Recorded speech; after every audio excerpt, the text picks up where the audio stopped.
নমস্কার বন্ধুরা, আজ আমি তোমাদের জন্য নিয়ে চলে এসেছি খুব চটজলদি তৈরি হয়ে যাওয়া একটা দারুণ স্বাদের নিরামিষ পনিরের রেসিপি, যেটা তোমরা বাড়িতে থাকা কিছু সামান্য ইনগ্রেডিয়েন্টস দিয়েই বানিয়ে নিতে পারবে। আর এর স্বাদ হয় কিন্তু অতুলনীয়। তাহলে চলো রেসিপিটা শুরু করে ফেলি। আর আমি সুস্মিতা তোমাদেরকে আমার চ্যানেল ইয়ামির্স বাংলাতে স্বাগত জানাই। এই নিরামিষ পনিরের জন্য প্রথমে একটা স্পেশাল মশলা তৈরি করতে হয়, সেটাই আমি বানিয়ে নিচ্ছি। তার জন্য গ্যাস জ্বালিয়ে একটা ফ্রাইং প্যান বসিয়ে দিলাম, আর তার মধ্যে দিয়ে দিলাম 1 ইঞ্চি মতো দারচিনি, একখানা স্টার আনিস, 1 টুকরো জয়িত্রী, 5 থেকে 6টা মতো গোটা গোলমরিচ, 3খানা লবঙ্গ, আর নিয়ে নিয়েছি 4টে মতো এলাচ। এবার আমাদের এই সমস্ত মশলাগুলোকে মিডিয়াম ফ্লেমে প্রায় 2 থেকে 3 মিনিটের জন্য হালকা হাতে নাড়াচাড়া করতে করতে ড্রাই রোস্ট করে নিতে হবে। মশলাগুলো ড্রাই রোস্ট হয়ে গেলে সেটাকে সাথে সাথে আমি একটা অন্য পাত্রে নামিয়ে নেব আর ঠান্ডা হতে রেখে দেব কিছুক্ষণের জন্য। যতক্ষণ মশলাটা ঠান্ডা হচ্ছে ততক্ষণ আমি অন্যদিকে গ্যাস জ্বালিয়ে একটা কড়াই বসিয়ে দিলাম, আর তার মধ্যে দিয়ে দিলাম প্রায় 3 টেবিল চামচ পরিমাণ সাদা তেল।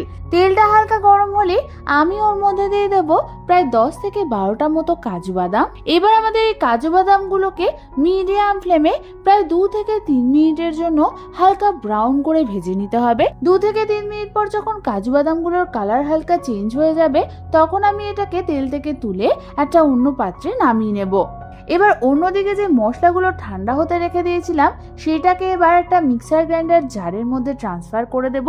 তারপর ওটার একটা ফাইন পাউডার আমি বানিয়ে নেব।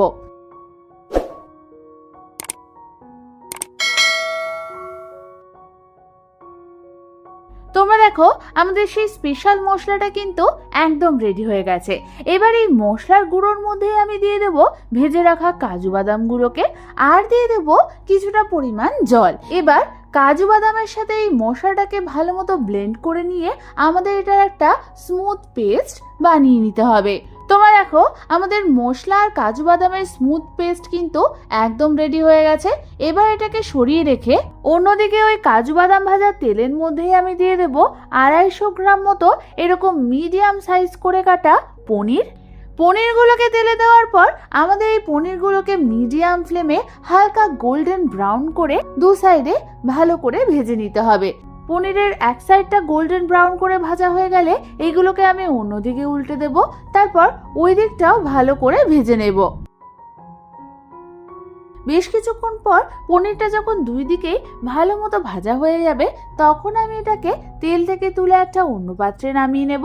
তারপর ওই তেলের মধ্যেই আমি ফোড়নের জন্য দেব 1/2 চামচ পরিমাণ গোটা জিরে, 1/2 চামচ পরিমাণ মৌরি, 1 চামচ পরিমাণ কুচনো আদা, আর দিয়ে দেবো 1খানা কুচনো কাঁচা লঙ্কা। এবার ফোড়নটাকে কিছুক্ষণের জন্য হালকা হাতে একটু নাড়াচাড়া করে নিয়ে আমি গ্যাসের ফ্লেমটাকে লো করে দিয়ে এর মধ্যে দিয়ে দেব 1 চামচ পরিমাণ ধনে গুঁড়ো, 1/2 চামচ পরিমাণ হলুদ গুঁড়ো, আর দিয়ে দেব 1 চামচ পরিমাণ কাশ্মীরি লাল লঙ্কার গুঁড়ো। এবার এই মশলাগুলো দিয়ে লো ফ্লেমে আমাদের এটাকে হালকা হাতে ভালো মতো নাড়াচাড়া করে নিতে হবে। ভালো মতো নাড়াচাড়া করে নিয়ে আমি এর মধ্যে দিয়ে দেবো 2খানা মিডিয়াম সাইজের টমেটো বাটা। টমেটোটা দিয়ে ভালো মতো সমস্ত কিছুকে মিশিয়ে নিয়ে আমি এটাকে ঢাকনা চাপা দিয়ে একদম মিডিয়াম ফ্লেমে রেখে দেবো প্রায় 3 থেকে 4 মিনিটের জন্য। প্রায় 4 মিনিট পর ঢাকনা খুলে তোমরা দেখো আমাদের টমেটোর এই গ্রেভিটা কিন্তু ভালো মতো কষানো হয়ে গেছে, আর এর থেকে তেলও বেরিয়ে এসছে। ঠিক এই সময় আমি এর মধ্যে দিয়ে দেব 1 চামচ পরিমাণ নুন, আর দিয়ে দেব 1 চামচ পরিমাণ চিনি। নুন আর চিনি দিয়ে ভালো মতো একবার নাড়াচাড়া করে নিয়ে আমি এর মধ্যে দিয়ে দেব বানিয়ে রাখা মশলা আর কাজু বাদামের পেস্টটা, আর দিয়ে দেব 1/2 কাপ পরিমাণ সেই মিক্সার গ্রাইন্ডার জার ধোয়া জল। এবার সমস্ত কিছুকে ভালো মতো একবার মিশিয়ে নিয়ে ঢাকনা চাপা দিয়ে একদম লো ফ্লেমে রেখে দেব প্রায় 7 থেকে 8 মিনিটের জন্য। প্রায় 8 মিনিট পর ঢাকনা খুলে তোমরা দেখো আমাদের গ্রেভিটা কিন্তু ভালো মতো কষে গেছে। এই সময় গ্যাসের ফ্লেমটাকে লো থাকা অবস্থায় আমি এর মধ্যে দিয়ে দেব প্রায় 2 টেবিল চামচ পরিমাণ ফ্যাটানো টক দই। টক দইটা দিয়ে আমাদের সমস্ত কিছুকে আরও একবার ভালো মতো মিশিয়ে নিতে হবে। ভালো মতো প্রায় 1 থেকে 2 মিনিট ধরে মেশানোর পর আমি এর মধ্যে দিয়ে দেব প্রায় হাফ কাপের থেকে একটু বেশি পরিমাণ গরম জল। তোমরা যেরকম গ্রেভি চাও সেই অনুযায়ী এখানে জল অ্যাড করবে। জল দেওয়ার পর আমি এর মধ্যে দিয়ে দেব প্রায় 1 টেবিল চামচ পরিমাণ কাসুরি মেথি। কাসুরি মেথিটা দেওয়ার পর সবকিছুকে আমাদের ভালো মতো একবার নাড়াচাড়া করে নিতে হবে। ভালো মতো সমস্ত কিছুকে মিশিয়ে নিয়ে আমাদের এটাকে ফুটতে দিতে হবে কিছুক্ষণের জন্য। গ্রেভিটা ভালো মতো টকবক করে ফুটে উঠলেই আমি এর মধ্যে দিয়ে দেব ভেজে রাখা সমস্ত পনিরগুলোকে। পনির দেওয়ার পর আমি এর মধ্যে দিয়ে দেব স্বাদ অনুযায়ী নুন আর স্বাদ অনুযায়ী চিনি। নুন আর চিনি দিয়ে ভালো মতো সমস্ত কিছুকে মিশিয়ে নিয়ে আমি এটাকে মিডিয়াম ফ্লেমে কুক হতে রেখে দেব আরও 2 থেকে 3 মিনিটের জন্য।